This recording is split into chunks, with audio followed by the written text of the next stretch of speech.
جب جز کو موت نہیں آئی کل کو موت کیسے آ سکتی ہے؟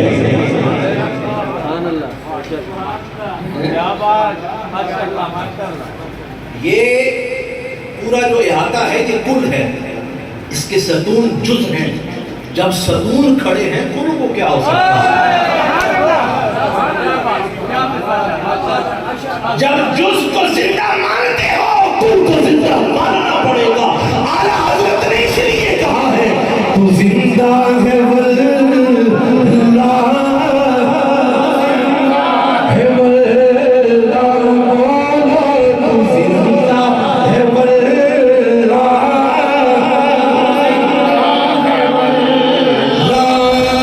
تو زندہ ہے واللہ میری چشم عالم سے چھپ جانے والے، میری چشم عالم سے چھپ جانے والے۔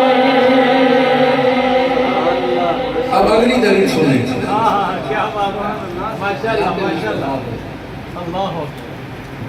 یہ باتیں کرنا ضروری سمجھی تھی، اس لیے آج اس کو خطاب کا موضوع بنایا ہے، کیونکہ بہت سارے لوگوں کو تذبذب کا شکار کیا جاتا ہے، اور سادہ جو سنی ہوتے ہیں وہ بیچارے کئی پریشان ہو جاتے ہیں۔ اللہ تعالیٰ نے قرآن کریم میں ارشاد فرمایا، قاری صاحب نے اسی سورہ مبارکہ کی تلاوت کی ہے، سورہ طٰہٰ کی، وَلَلْآخِرَةُ خَيْرٌ لَكَ مِنَ الْأُولَىٰ۔ کہ محبوب آپ کی ہر آنے والی گھڑی پچھلی سے، بولو ہر آنے والی گھڑی پچھلی سے بہتر ہے۔ ہمارا اہل سنت و جماعت کا یہ ایمان ہے کہ حضور نے دنیاوی زندگی 63 برس گزاری، پھر حضور نے پردہ فرمایا، حضور آج بھی زندہ و جاوید ہے۔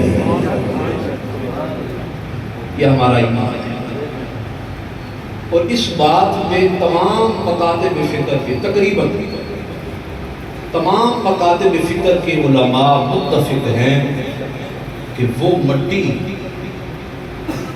مدینہ المنورہ میں حجرہ عائشہ میں جس پہ حضور کا جسد اقدس ہے، وہ مٹی جس پہ حضور کا جسد اقدس ہے، وہ مٹی صرف بیت اللہ نہیں،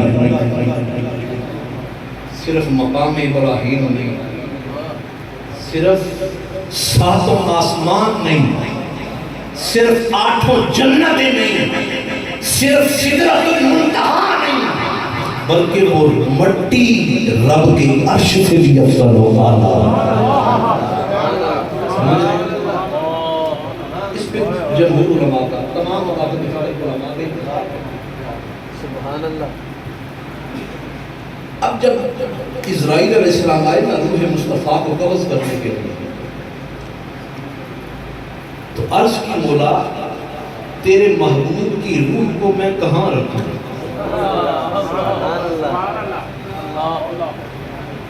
فرمایا کہ میرا یار سے وعدہ تھا وَلَلْآخِرَةُ خَيْرٌ لَكَ مِنَ الْأُولَىٰ۔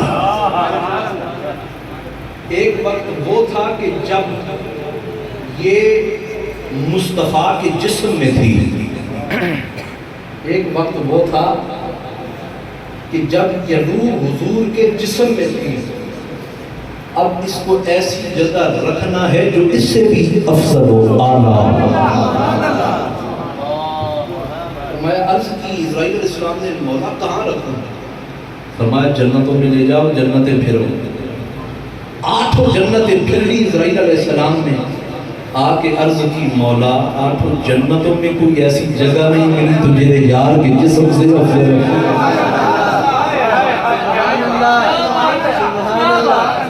کوئی جگہ نہیں ملی، فرمایا 7 آسمان پھرو، سدرۃ المنتہا پھرو۔ آقا عرض کی مولا کوئی جگہ نہیں ملی جو حضور کے جسم سے افضل ہوا۔ مولا نے فرمایا اسرائیل پھر میرے عرش پہ لے آؤ۔ عرض کی مولا تیرے عرش پہ تو وہ مٹی افضل ہے جو یار کے نیچے آتی ہے۔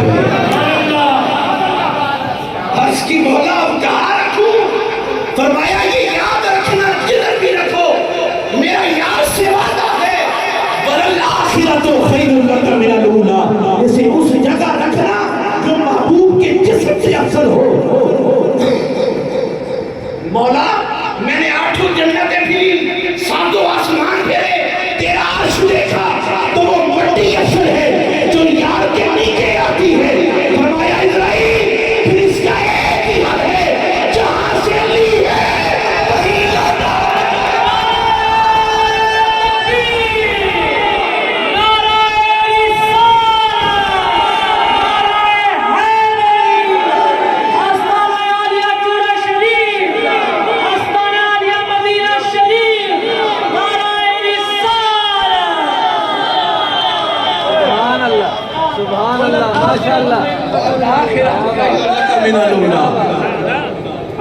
کہ اب اس کا ایک ہی حل ہے، جدھر سے لی ہے وہیں لوٹا دو۔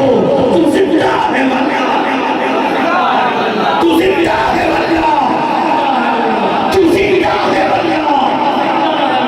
میری چشم عالم سے جانے والے سبحان اللہ، ماشاءاللہ، مہنگائی کے اس دور میں کیا بات ہے حضور، کیا بات، ماشاءاللہ۔ جب گھر کا چولہا چلانا مشکل ہو رہا ہے، بہت مہنگائی ہے، کچن چلانا مشکل ہو رہا ہے، آج گلی گلی حضور کا میلاد ہو رہا ہے کہ نہیں ہو رہا؟ آج لنگر پک رہے ہیں کہ نہیں پک رہے ہیں؟ آج لوگوں کو کھانا کھلایا جا رہا ہے کہ نہیں کھلایا جا رہا ہے؟ تو پھر اس کی وجہ کیا ہے؟ حضور نے ارشاد فرمایا تھا صحابہ حیرت انگیز ایمان کس کا ہے؟ سبحان اللہ۔ صحابہ نے عرض کی یا رسول اللہ ملائکہ کا، فرمایا نہیں، اسرائیل کا حیرت انگیز ایمان، اسرافیل کا، جبرائیل کا، میکائیل کا، عرض کی پھر انبیاء کا۔ انہوں نے فرمایا نہیں، جناب ابراہیم کا بھی، جناب اسماعیل کا بھی، جناب اسحاق کا بھی، جناب داؤد کا بھی، جناب سلیمان کا بھی نہیں ہے۔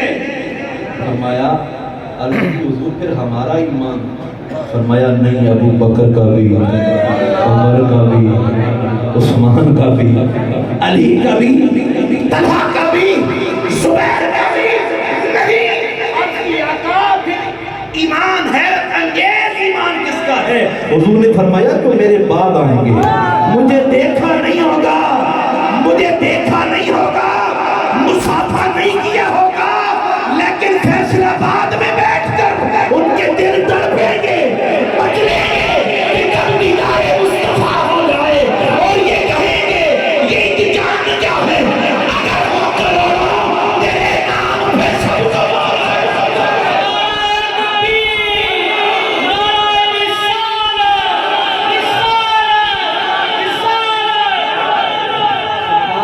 ماشاءاللہ، کیا بات ہے، ماشاءاللہ، ماشاءاللہ، ماشاءاللہ۔ تو حیرت انگیز ایمان کس کا ہے؟ ہمارا۔ حیرت انگیز ایمان ہمارا ہے۔ اب آپ خود اندازہ لگائیں، جب ہمارا ایمان حیرت انگیز ہے، اللہ نے فرمایا کہ جس طرح کا عمل لے کے آؤ گے اس طرح کی جزا پاؤ گے۔ یہ اللہ کا فرمان ہے، جس طرح کا عمل لے کے آؤ گے اس طرح کی، بولو اس طرح کی۔ جب ہمارا ایمان حیرت انگیز ہے تو پھر اللہ کی عطا بھی حیرت انگیز ہے کہ نہیں؟ جب کفار و مشرکین کی پوری قوتیں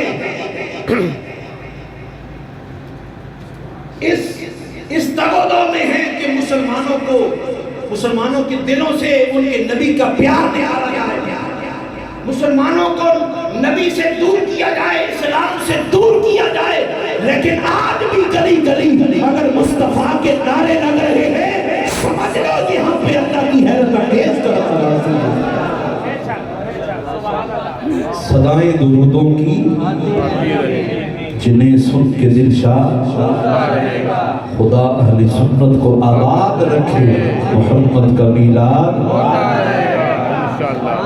اور رہے گا یہی ان کا، رہے گا بڑے خاک ہو جائیں جل جانے والے، اور خاک ہو جائیں عالم جل کر مگر ہم تو رضا دم جب تک دم ہے ذکر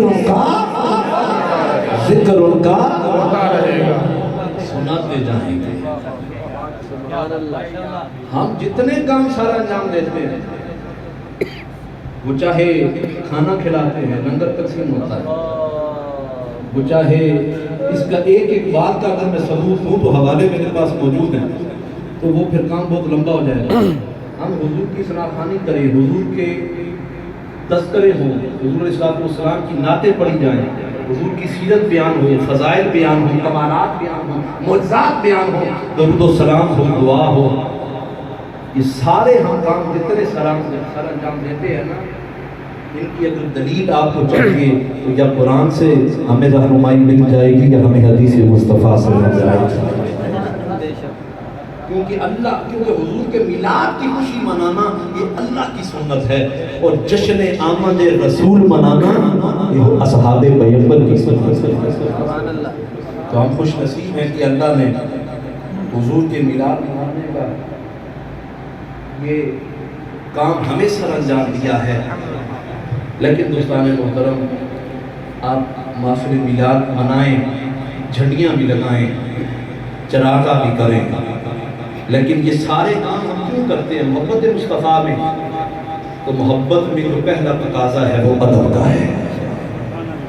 اکثر میں دیکھتا ہوں جھنڈیاں لگی ہوتی ہیں، ان پہ حضور کا اسم گرامی لکھا ہوتا ہے، درود شریف لکھا ہوتا ہے، نارائن پاک کا عکس بنا ہوتا ہے، گنبد خضرا اور خانہ کعبہ شریف کا عکس بنا ہوتا ہے. تو جھنڈیاں آپ لگا تو لیتے ہیں، لیکن جب گرتی ہیں وہ نالیوں اور گلیوں اور پاؤں میں آتی ہیں. تو یہ کام نہیں ہے. حضور کا عشق میں ہم یہ سارے کام سر انجام دیتے ہیں، لیکن اگر ادب نہ ہو تو پھر ان کام کا فائدہ نہیں. پھر بجائے ثواب کے عذاب میں مبتلا ہوں گے کہ حضور کا اسم گرامی اگر گلیوں میں ہمیں پاؤں میں اگر آئے. اس لیے ادب کا دامن ہاتھ سے نہ چھوڑا جائے. اگر بینر بھی لگائیں تو ادب کے ساتھ، احترام کے ساتھ، پھر ان میں فولڈ کر کے رکھ دیں. جھنڈیاں لگاتے ہیں تو کوشش کریں سادہ جھنڈیاں لگائیں. اور اگر اس قسم کی لگانی ہے کہ اوپر اس میں گرامی لکھا ہو یا گنبد خضرا کعبہ شریف کا عکس بنا ہو تو پھر ان کے ادب کا بھی خیال کیا کریں.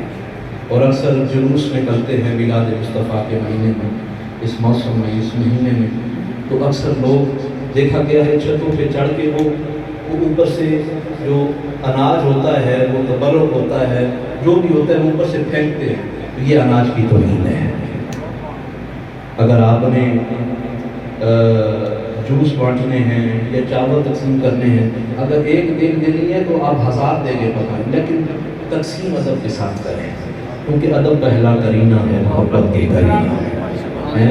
اس لیے اللہ تعالی ہمیں حضور کا میلاد منانے کی اور ادب کے ساتھ منانے کی اور حضور کی عشق و محبت میں وہی کام سر انجام دینے کی توفیق نصیب فرمائیں کہ جن کام سے اللہ بھی خوش ہو جائے، اس کا محبوب بھی خوش ہو جائے. وآخر دعوانا الحمدللہ رب العالمین.